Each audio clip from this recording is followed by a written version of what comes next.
Hello everyone, প্রত্যেকে জানাই স্বাগত আজকের এই ভিডিওতে।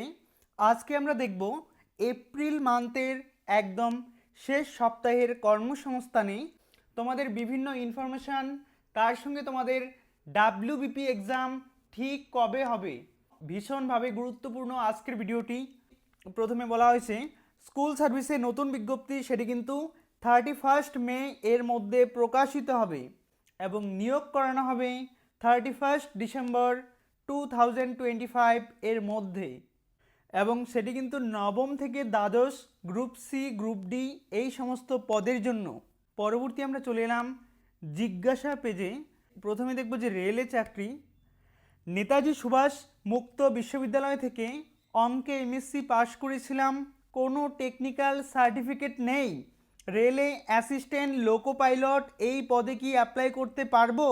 না, পারবেন না। তার জন্য কিন্তু টেকনিক্যাল বিষয়ে জানতে হবে, অর্থাৎ আইটিআই লাগবে। পরবর্তী বলা হয়েছে কলকাতা পুলিশের এক্সাম, সেটা কি 18 মে অনুষ্ঠিত হবে? জিসান জামান বীরভূম থেকে তিনি প্রশ্ন করেছেন, না, এক্সাম ওই তারিখে হবে না। অর্থাৎ 18 মে বলে যে অনেকে কিন্তু ভাইরাল করেছিল, সেটা কিন্তু ওই তারিখে কোনো মতে এক্সাম হবে না, যেহেতু তোমাদের ওবিসি কেস এখনও সলিউশন হয়নি। সম্ভবত আগামী 6 কি 7 তারিখে তোমাদের আবার নতুন করে কিন্তু হিয়ারিং রয়েছে, সেই কেসের সলভ হয়ে যায়, দেন তোমাদের কিন্তু এক্সামটা অনুষ্ঠিত হবে। এই মুহূর্তে দাঁড়িয়ে কিন্তু এটা বলা সম্ভব না তোমাদের এক্সাক্ট এক্সামটা কবে হবে। তো পরবর্তী বলা হয়েছে 2025 সালে সাব ইন্সপেক্টর পদের এক্সাম কবে হবে? তো সেটারও কিন্তু প্রশ্ন করেছেন আনন্দ মণ্ডল, সদরপুর, মালদা থেকে। এটাও জানানো হয়েছে যে কোনো রকম এক্সামের ডেট কিন্তু এখনও ঠিক করা হয়নি। পরবর্তী বলা হয়েছে প্রাইমারিতে ডিগ্রি কোর্সে 50% নাম্বার নেই, কিন্তু ডিএলএড কোর্স করা আছে, আপার প্রাইমারি কি আমি দিতে পারবো? বলা হয়েছে ডিগ্রি কোর্সে অর্থাৎ গ্র্যাজুয়েশনে কিন্তু 50% লাগবে, এবং যদি সংরক্ষিত অর্থাৎ এসসি ওবিসি এই সমস্ত হবে, তবে কিন্তু সেটা 45% নাম্বার থাকলেও তুমি এক্সামে বসতে পারবে। নেক্সট বলা হয়েছে কলেজ সার্ভিস কমিশনে সেট পরীক্ষা কি প্রতি বছর হবে?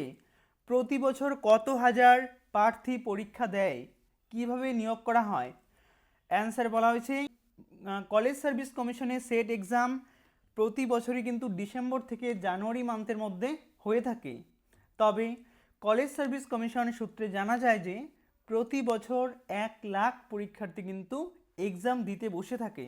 পরবর্তী বলা হয়েছে পিএসসি ফুড এসআই ইন্সপেক্টর পদের এক্সাম দিয়েছিলাম, আদালতে মামলা শুনেছিলাম, এখন কি অবস্থা? এখনও আদালতে চূড়ান্ত রায় প্রদান করা হয়নি, এখনও কিন্তু এক্সাম বাতিল হয়নি। আইসিডিএস এর নতুন এক্সাম কবে হবে? আপাতত কোনো কিন্তু খবর নেই। নেক্সট বলা হয়েছে ফুড এসআই ইন্সপেক্টরের ফল বেরিয়ে জয়েনিং করতে কতদিন সময় লাগে? বলা হয়েছে এই পরীক্ষায় প্রশ্ন ফাঁসের অভিযোগে আদালতে মামলা চলছে, তবে কবে ফল বেরোবে বা পরীক্ষা বাতিল হবে কিনা তা নির্ভর করবে সম্পূর্ণভাবে আদালতের উপরে। অন্যান্য জবের মধ্যে বলা হয়েছে পঞ্চায়েত সেক্রেটারি পদের জন্য কেমন যোগ্যতা লাগবে? উচ্চ মাধ্যমিক পাশ হলে কিন্তু প্রত্যেক ছেলে মেয়ে অ্যাপ্লাই করতে পাবে। কম্পিউটারে ন্যূনতম 6 মাসের একটা সার্টিফিকেট লাগবে, 40 বছর অবধি অ্যাপ্লাই করা যাবে। তো বিষয়টা হলো তোমাদের ডাব্লিউবিপি এবং কলকাতা পুলিশের এক্সাম এখনও অবধি কিন্তু সেইভাবে কোনো ইনফরমেশন নেই যে এক্স্যাক্ট তোমাদের পরীক্ষা কবে হবে। তবে অনুমান করা হচ্ছে যে আগামী 2-3 মাসের মধ্যে কিন্তু প্রবল সম্ভাবনা তোমাদের এক্সাম হয়ে যাবে, এতটাও লেট হবে না, যেহেতু সামনে তোমাদের ভোট আছে তোমরা জানো। তো ভোটের আগেই কিন্তু যে কোনোভাবে তোমাদের এক্সাম অনুষ্ঠিত হবে। সুতরাং ভালোভাবে প্রিপারেশন নাও। যদি এখনও প্রিপারেশন তোমরা সম্পূর্ণভাবে কমপ্লিট করতে পারোনি, তোমাদের জন্য ভালো সুযোগ, তোমরা এই নাম্বারে একবার হোয়াটসঅ্যাপ করে নাও। আমাদের বিস্তারিত কিভাবে তোমাদের ক্লাস করানো হবে, সম্পূর্ণ A to Z প্রিপারেশন নিতে পাবে। আমাদের কিন্তু কলকাতা পুলিশের এক্সামে 90%ই কমন আমরা দিয়েছিলাম, এবং সেটা প্রমাণের সঙ্গে। যদি প্রমাণ দেখতে হয় তোমরা আমাদের বেঙ্গলি নলেজ একাডেমি টেলিগ্রামে জয়েন করে নাও, সেখানে তোমরা দেখতে পাবে আমরা কিন্তু প্রমাণের সঙ্গে কথা বলি। তো তাই যদি মনে হয় তুমি খুব ভালোভাবে প্রিপারেশন নিতে চাও, অবশ্যই কিন্তু আমাদের এই নাম্বারে একবার কন্ট্যাক্ট করে নাও। তার সঙ্গে তোমাদের ডাব্লিউবিপি এক্সাম, কলকাতা পুলিশের এক্সাম, এই সমস্ত এক্সামের কিন্তু তোমরা নোটও নিতে পারো, ব্রহ্মাস্ত্র সাজেশন। তো অবশ্যই ভাই নতুন হলে কিন্তু এবং পুলিশ নিয়ে যে কোনো আপডেট প্রতি মুহূর্তে পেতে হলে কিন্তু সাবস্ক্রাইব করে দিয়ে অল করে রাখবে। Thank you so much.